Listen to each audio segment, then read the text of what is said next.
Okay, hey everyone. Good morning. Hi. My name is Grace Joy Hauser. This is Crystal Bunn, and we're doing a strategy project for our behavior class with Dr. Reyes in spring 2010. And we're College of Education students. So we're excited about this project. And this one is called the Joy Jar Classroom Management or Behavior Strategy Project. And but yes, so we call it the Joy Jar. Really, it's kind of like the marble jar type of behavior reinforcement for positive behavior. And this strategy is for lower elementary grades, preferably pre-K to third grade. And our version of this strategy is geared specifically for special education students with varying exceptionalities. And this is like a reward jar. Specifically, it's an easy way to use positive reinforcement for your students. By focusing on their positive behaviors, teachers will encourage their students to keep on doing those good behaviors. And so the pom-poms that we have here, instead of the marbles, they're going to be deposited in the jar. And were you going to talk about that? Yeah, they're going to be deposited in the jar for positive behaviors such as staying in your seat during circle time, or a random act of kindness towards a teacher or your fellow classmate, or taking the initiative to help teachers and others. And then the pom-poms can also be removed from the jar for negative behaviors such as disrupting the class, or if you're hitting or physical violence towards your classmates, and for other things like running in the halls when you're supposed to be walking. So the best way to do the privileges, the system of rewards and privileges with the students, I think would probably be to actually take the time to work together with the students so that they have a sense of ownership in the whole behavior strategy.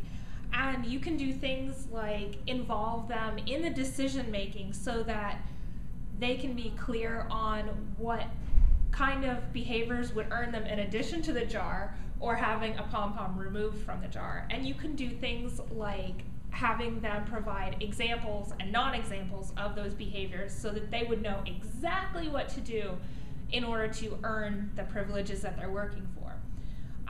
And again, they can also work together with you to determine what privileges they want to earn. And those could be things as simple as having a class movie on Fun Friday, a class pizza party maybe, or even something major, like a big deal, like going on a field trip together as a class.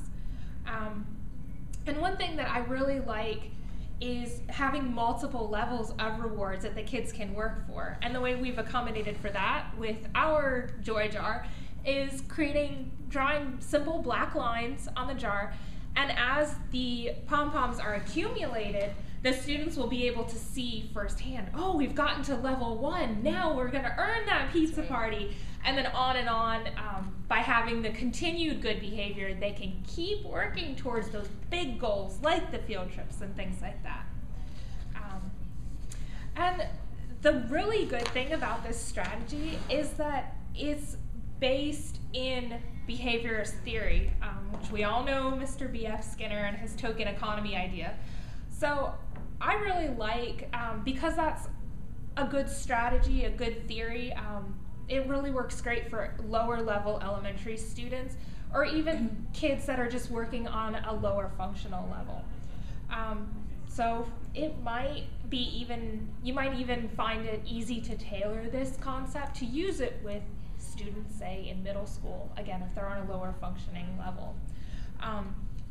You do have to be wary, though.